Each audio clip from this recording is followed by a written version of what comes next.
کھلتی تھی. مجھے یاد ہے میں اتنی چھوٹی تھی کہ کھڑکی کی چوکھٹ پر چھوٹے سے شنما گدے پر بیٹھ جایا کرتی تھی. میرے آگے بہت ساری ریزگاری جو غالباً 5 روپے پر مشتمل ہوتی تھی ڈھیریوں کی صورت میں رکھ دی جاتی تھی. یہ ریزگاری چمنیوں، دوونیوں، اکنیوں، ادھنوں اور پیسوں پر مشتمل ہوتی تھی. اس زمانے میں 5 روپے بہت ہوتے تھے اور انہیں تقسیم کرنے میں خاصا وقت لگ جاتا تھا. ہمیں ہدایت تھی کہ چونی یعنی 4 آنے بہت ہی خاص فقیروں کو دیے جائیں جو بوڑھے ہوں اور آپاہج یا نابینا بھی ہوں. دوانی یعنی 2 آنے بوڑھے اور چھوٹے بچوں والی عورتوں کو. اکنی یعنی 1 آنا اور ادھنا 2 پیسے باقی فقیروں کو ان کے حلیے کے مطابق دیے جائیں اور پیسہ بھی اسی مطابقت سے دیا جائے. گلی میں فقیروں کی قطار لگ جاتی تھی. ہر ایک باری باری آتا اور پیسے ملنے پر بہت ساری دعائیں دے کر چلا جاتا. وہ دعائیں مجھے آج تک یاد آتی ہیں.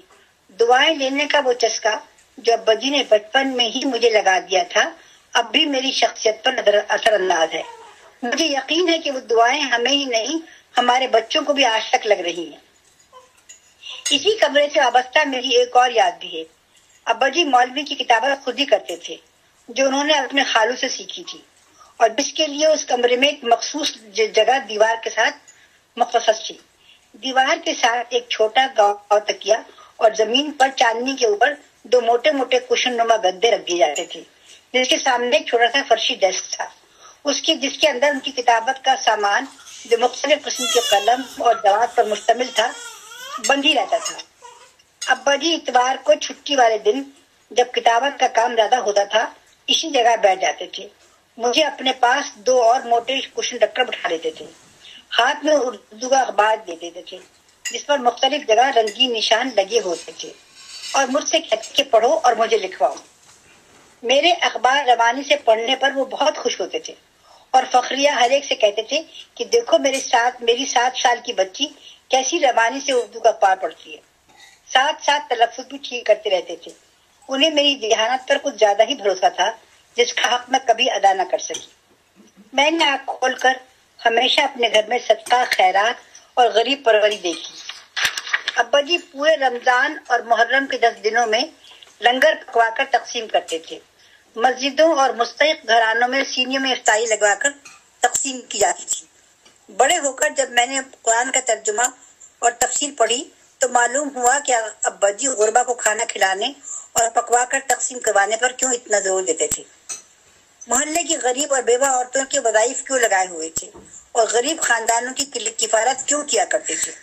ابا جی تو انفاق فی سبیل اللہ کے ذریعے اللہ تعالیٰ سے بزنس کرتے تھے جس کا پورا نفع اس اضافے کے ساتھ جس کا قرآن کریم میں اللہ تعالیٰ نے وعدہ فرمایا ہے اب ان کی اولاد در اولاد کو منتقل ہو رہا ہے.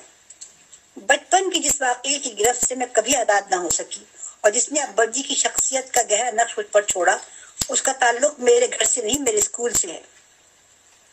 ہوا یوں کہ ہندوستان کی تقسیم سے 1 سال پہلے مجھے اسکول میں داخل کرایا گیا. ہمارے گھر کا دستور تھا کہ بچوں کو اسکول کے 3-4 جماعتیں استاد رکھ کر گھر پر ہی پڑھائی جاتی تھی تاکہ ان کا وقت بچ سکے اور کم عمری میں ہی میٹرک کر لیں. میری بڑی بہنیں Saint Francis school Darya Ganj Delhi میں پڑھتی تھی اس لیے مجھے بھی وہیں داخل کرایا گیا. یہ اسکول اچھے انگریزی اسکولوں کی طرح جدید طرز کا تھا اور دہلی کے متوول گھرانوں کی لڑکیاں وہاں پڑھنے آتی تھیں. یہ بچیاں بہت خوش لباس ہوتی تھیں. ہندو لڑکیاں خاص طور پر بہت خوبصورت فراکوں اور جدید قسم کی جوتوں میں آتی تھیں. اسکول میں یونیفارم نام کی کوئی چیز نہیں تھی. میرا حلیہ اور لباس ان لڑکیوں سے مختلف ہوتا تھا. سوتی اور سادہ کپڑوں کی شلوار قمیص اور کبھی کبھی سیدھا پاجامہ، کس کر چوٹی بندی ہوئی، بالوں میں نہ کوئی ربن نہ خوبصورت کلپ. ہماری نگہداشت پر معمور انا شدانی بھی ہمیں ہی اسکول کے لیے تیار کرتی تھی.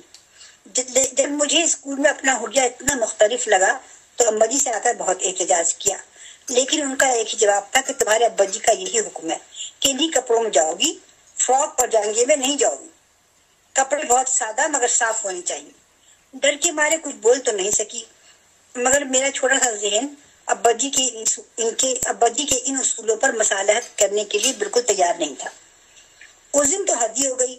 ابا جی کا ایک اصول یہ بھی تھا کہ بچوں کے نئی کلاس میں جاتے ہی اسکول سے فہرست ملنے پر ساری کتابیں، کاپیاں اور اسٹیشنری نئے بستے سمیت اسی دن آ جاتی تھی، تاکہ دوسرے دن نیا سال شروع ہونے پر پڑھائی کا نقصان نہ ہو۔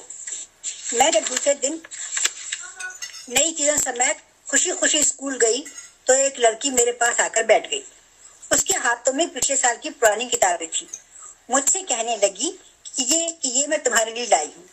میری امی نے کہا ہے کہ میں اس کلاس کی اپنی پرانی کتابیں کسی غریب لڑکی کو دے دوں۔ میں نے بہت چکا ہو کر اس کی طرف دیکھا اور بتایا کہ میری نئی کتابیں اور کاپیاں تو کل ہی آ گئی تھیں۔ اس نے بڑی ناامیدی سے میری طرف دیکھا اور کہہ کر چلی گئی کہ اس کا خیال تھا کہ وہ پہلے ہی دن اپنی پرانی کتابیں کسی غریب لڑکی کو دے دے گی تاکہ اسے خریدنی نہ پڑے۔ میں جب گھر گئی تو خاصی رکھی سی تھی۔ اما جی کو سارا واقعہ سنایا تو انہوں نے شاید ابا جی سے اس کا ذکر کیا ہوگا۔ شام کو جب وہ کھانے کے بعد فرصت سے اپنی بیٹھک میں بیٹھے تو میرا بلاوا آ گیا۔ میں ڈر گئی کہ اب ڈانٹ پڑ گئی۔ سہمی سی ان کے پاس آ کر بیٹھ گئی۔